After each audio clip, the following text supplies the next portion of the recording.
नमस्कार मित्रांनो, आज आपण जाणून घेणार आहोत कुणबी दाखला म्हणजे काय, तो कसा मिळवायचा आणि त्यासाठी लागणारी कागदपत्रं कोणती आहेत. कुणबी दाखला म्हणजे काय? कुणबी दाखला म्हणजे सरकारी प्रमाणपत्र ज्यामध्ये व्यक्तीला कुणबी जातीचा पुरावा दिला जातो. हा दाखला मिळाल्यास तुम्हाला ओबीसी प्रवर्गातील आरक्षणाचा लाभ मिळू शकतो. कोण पात्र आहे?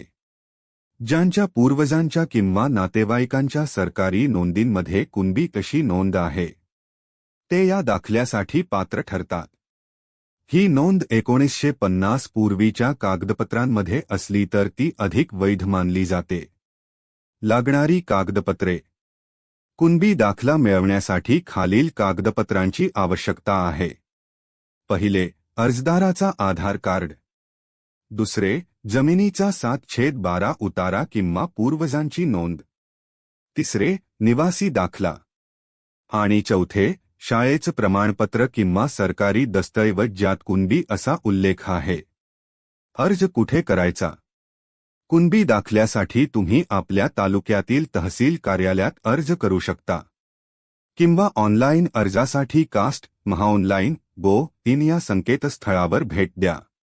तेथे ओबीसी सर्टिफिकेट पर्याय निवडा आणि सर्व आवश्यक माहिती भरून अर्ज सबमिट करा. प्रक्रिया कालावधी. अर्ज सबमिट केल्यानंतर तपासणीसाठी कागदपत्रं तहसील कार्यालयाकडे जातात. सर्व कागदपत्रं योग्य असल्यास 15 ते 30 दिवसांच्या आत कुणबी दाखला मिळू शकतो. मित्रांनो, कुणबी दाखला हा मराठा समाजासाठी अत्यंत महत्त्वाचा दस्तऐवज आहे. तो मिळवताना योग्य कागदपत्रं आणि प्रक्रिया पाळली तर दाखला सहज मिळू शकतो. अशाच माहितीपूर्ण व्हिडिओंसाठी चॅनलला सबस्क्राईब करा आणि व्हिडिओला लाईक करा.